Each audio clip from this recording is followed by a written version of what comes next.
Focus reality and agro farming వారు premium farm land projects మన పొలం ఫేజ్ 1, 2 మరియు 3 కంప్లీట్ చేసుకొని మన పొలం phase 4 Wasar village at Narayana Khed లో ఆగస్టు 15 ఇండిపెండెన్స్ డే రోజు గ్రాండ్ లాంచ్ చేయడం జరుగుతోంది.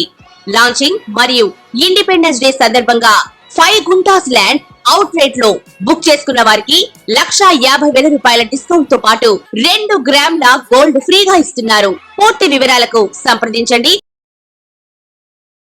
నమస్కారం అందరికీ. వాళ్ళ మనతో పాటు మన స్టూడియోలో డాక్టర్ ఆర్బి సుధా గారు ఉన్నారు. Celebrity astrologer and life coach అటు ప్రెజెంట్ అయితే కుజస్తంభనం జరగబోతుందంట. మరి ద్వాదశ రాశుల వారికి ఎలా ఉండబోతుంది, ఎలా ఉంటే పరిహారాలు ఏం చేసుకోవాలనేది మేడం అడిగి తెలుసుకుందాం. ఇంకెందుకు లేదు, వీడియోలోకి వెళ్ళిపోదాం పదండి. మ్యామ్, ఇప్పుడు చాలా మంది సోషల్ మీడియాస్లో ఆర్ఎల్స్ బయట ఎక్కడైనా సరే హాట్ టాపిక్ గా కుజస్తంభన అనేది స్టార్ట్ అయింది మళ్ళీ. సో కుజస్తంభన అంటే అసలు ఏంటో వివరించండి. తప్పక కుజ స్తంభించడం అనేది హాట్ టాపిక్ ఇప్పుడు. ఎందుకంటే జనరల్గా ఏంటంటే అది కుజుడు ఒక్కొక్క రాశిలో, మన ద్వాదశ రాశుల గురించి కూడా మాట్లాడుకోవాలి కనుక, ఒక్కొక్క రాశిలో ఏంటంటే 45 రోజులే ఉంటాడు. షార్ట్ టర్మ్ అనమాట, షార్ట్ పీరియడ్ అనమాట. సో ఈయన ఏంటంటే ఏమవుతుందంటే ఆయనకి ఇప్పుడు ప్రస్తుతం ఆగస్ట్ 26 నుంచి ఆయనేమో మిథునంలోనే ఉన్నారు. ఆయన మళ్ళా కర్కాటకానికి వస్తున్నారు అనమాట. కర్కాటకానికి వచ్చినప్పుడు ఆయన నీచపడతారు. సో ఇప్పుడు కుజుడేమో మిథునంలో ఉంటే మిథునానికి అధిపతి ఏమో బుధుడు. బుధుడు అగైన్ ఏంటంటే ఎనిమి అవుతాడనమాట. మనం జనరల్గా ఏంటంటే ప్లానెటరీ పొజిషన్స్ కానీ ప్లానెట్స్ కానీ ఇప్పుడు 9 ప్లానెట్స్ ఉన్నాయి. 9 ప్లానెట్స్కి ఏంటంటే ఫ్రెండ్షిప్స్ అనేది మాట్లాడుకుంటాం, ఎనిమిటీ అనేది మాట్లాడుకుంటాం. సో మార్స్కి అంటే కుజుడికి బుధుడు ఎనిమి అవుతాడనమాట. సహజంగానే ఫ్రెండ్షిప్ దాంట్లో మన ఎనిమి అని తీసుకున్నాం. సో ఒక ఎనిమి ఇంట్లో ఉండి అలాగే కర్కాటకానికి వచ్చినప్పుడు నీచపడతాడు. సో కర్కాటకానికి వచ్చినప్పుడు నీచపడినప్పుడు స్తంభన అనేది జరుగుతుంది. అంటే ఏంటంటే, సో సింపుల్ ఎగ్జాంపుల్ చెప్పాలంటే, మనకి ఒంట్లో బాగాలేదు, నలతగా ఉందనుకో, పని చేయలేము కదా. సో పడుకోవాలి, లేకపోతే రెస్ట్ తీసుకోవాలి అనుకుందాం కాసేపు. సో అక్కడే ఆగిపోతాం కదా, మిగతా పనులన్నీ ఆగిపోతాయి. సో అది స్తంభించడం అంటే అదనమాట.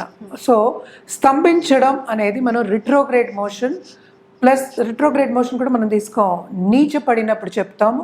అలాగే మనం ఏంటంటే ఇప్పుడు రాహుకేతులతో కలిసి ఉన్నప్పుడు కానీ, లేకపోతే కొంచెం retrograde motion in enemies house అనుకుందాం, అలాంటప్పుడు ఏంటంటే పనులు అనేవి జరగవు అంత ఈజీగా.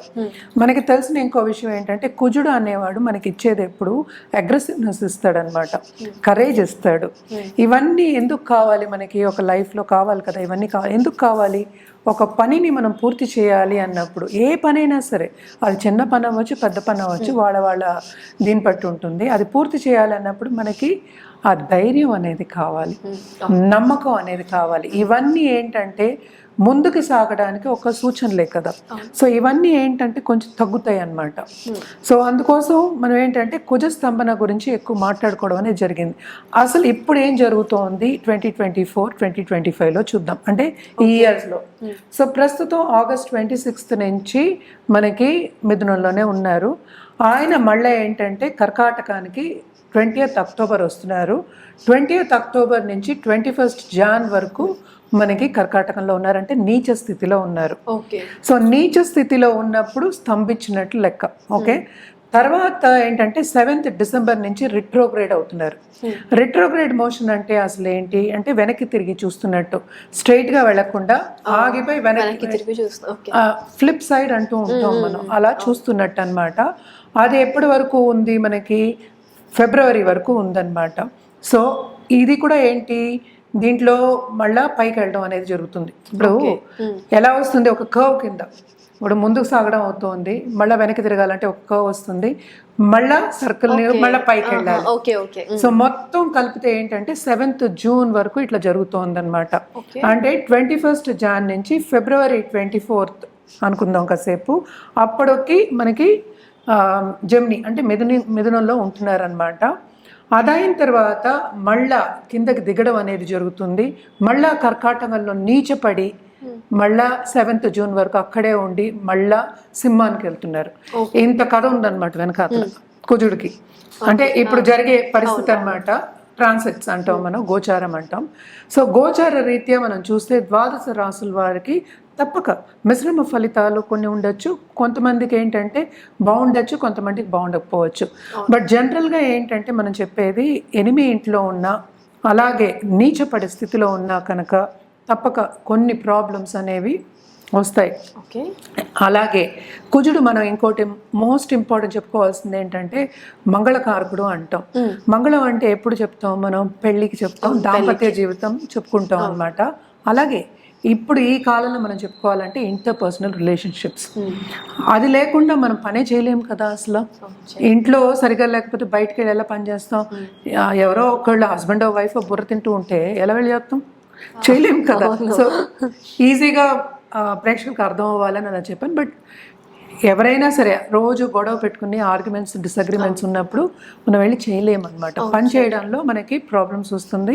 అలాగే లాంగ్ టర్మ్లో మనకి యాంగ్జైటీ అనేది వస్తుంది, మెంటల్ ప్రెషర్ అనేది ఉంటుంది, పనిలో సక్రమంగా చేయలేము.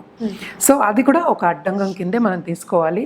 అలా ఒకటి కాకుండా ఈయన మంగళకారకుడు నేను ఇందాక చెప్పినట్టు పెళ్ళికి కూడా మనం మోస్ట్ ఇంపార్టెంట్ మార్స్ బాగుండాలి, కుజుడు బాగుండాలి అని చెప్తాం.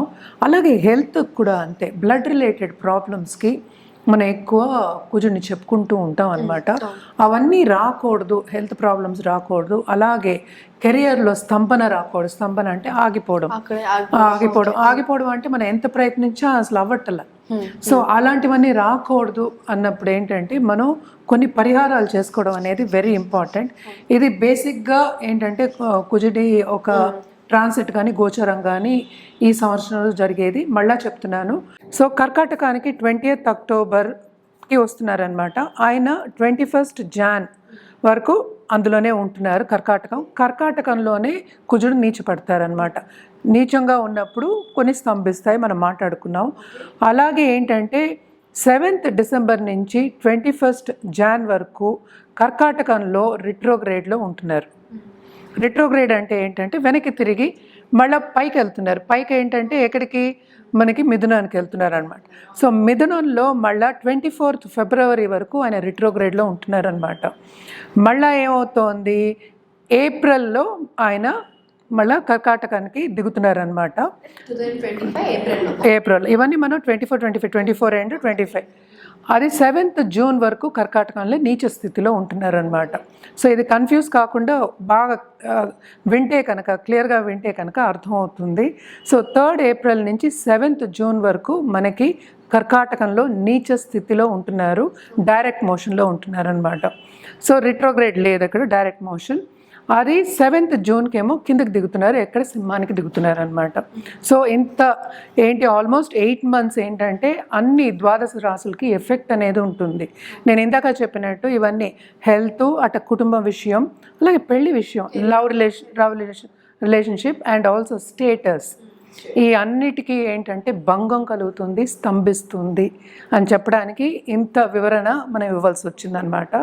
జనరల్గా ఏంటంటే మనం ఎప్పటికైనా కుజుడికి పరిహారం చేసుకోవాలి అన్నప్పుడు తప్పక సుబ్రహ్మణ్య స్వామికి చేసుకుంటాము. అలాగే ఏంటంటే దుర్గాదేవికి ఎక్కువ చేసుకోవడం అనేది ఆన్మాయిత్ అనమాట. సో జనరల్గా ఏంటంటే మనం ఓం కుజాయ నమః అని మనం మంత్రం కంటిన్యూస్గా చాంట్ చేసుకోవచ్చు అనమాట. ఇప్పుడు మకర రాశి వారికి తప్పక మకర రాశి వాళ్ళకి మనం చూసాము అంటే 7th హౌస్లోనే మనం నీచపడతారనమాట, కర్కాటకం అవుతుంది. అలాగే మనం చూసామంటే 4th లార్డ్ అలాగే 11th లార్డ్ అయ్యాడనమాట. తప్పక బాగుండాలి యాక్చువల్గాను, కానీ వీళ్ళకి మిశ్రమ ఫలితాలే మనం చెప్పుకోవాలి. ఎందుకంటే నీచపడినప్పుడు 7th హౌస్లో ఉంటాడు కనుక తప్పక వాళ్ళ పార్ట్నర్స్కి అనుకూల పరిస్థితి అనేది ఉండదు. అంటే వాళ్ళు చేసే పనిలో ఏంటంటే కొంత వరకు అడ్డంగాలు రావడం కానీ, లేకపోతే ప్రెషర్లో రావడం కానీ, బాధ్యతలు ఎక్కువ అవడం కానీ జరుగుతూ ఉంటాయి. అలాగే వీళ్ళు ల్యాండెడ్ ప్రాపర్టీ కొనుక్కోవాలి, లేకపోతే ఒక ఫ్లాట్ కొనుక్కోవాలంటే కొంతవరకు ఏంటంటే లాసెస్ వచ్చే ఛాన్సెస్ ఎక్కువ కనిపిస్తున్నాయి. ఎందుకంటే 6th and 7th తిరుగుతున్నారు కనుక. అండ్ సడన్గా ఏంటంటే వీళ్ళకి డబ్బు వచ్చే ఛాన్సెస్ ఉన్నాయి. అంటే ఏంటి, ఇన్వెస్ట్మెంట్ చేసినప్పుడు సడన్గా డబ్బు వచ్చే ఛాన్సెస్ ఉంటాయి అన్నమాట. అంటే డబ్బు వచ్చే ఛాన్సెస్ కన్నా లాభం వచ్చే ఛాన్సెస్ ఎక్కువ ఉంటాయి వీళ్ళకి. సో కొంతవరకు బాగుంది, కొంతవరకు బాగాలేదు వీళ్ళకి, మకర రాశి వాళ్ళకి అని చెప్పుకోవాలన్నమాట. అలాగే మనం చూసామంటే దాంపత్య జీవితంలో కొంతవరకు ప్రతికూల పరిస్థితి అనేది ఏర్పడుతుంది. అంటే ఏంటంటే మిస్అండర్స్టాండింగ్స్ ఎక్కువ అవుతాయి. అలాగే కుటుంబ పరంగా పిల్లలతో కానీ లేకపోతే పెద్దవాళ్ళతో కానీ కుటుంబ సభ్యులతో కానీ అంత అనుకూల పరిస్థితి అంటే సన్నిహితంగా ఉండలేకపోతారు. ఎందుకంటే కొన్నిసార్లు ప్రెషర్ ఎక్కువైపోతుంది వీళ్ళకి. ఎందుకంటే శ్రమ ఎక్కువ, అట్ ద సేమ్ టైం ఏంటంటే బాధ్యతలు ఎక్కువ అవుతాయి అన్నమాట. సో ఇవి రెండు ఉన్నాయి కనుక ప్రెషర్లోకి వస్తారు. సో తప్పక వీళ్ళు ఒక మంత్రం చేయడం కానీ జపం చేయడం కానీ లేకపోతే రెమెడియల్ మెషర్స్ చేసుకోవడం కానీ వెరీ ఇంపార్టెంట్ అన్నమాట. ఇవన్నీ చేసుకుంటూ ఉంటే పాజిటివ్ దిశగా నడవడం అనేది జరుగుతుంది. ఏం చేయాలి అంటే వీళ్ళు ఓం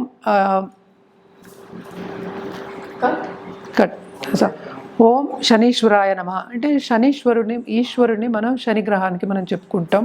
శనీశ్వరాయ నమః అని కూడా కంటిన్యూస్గా చాంట్ చేయొచ్చు.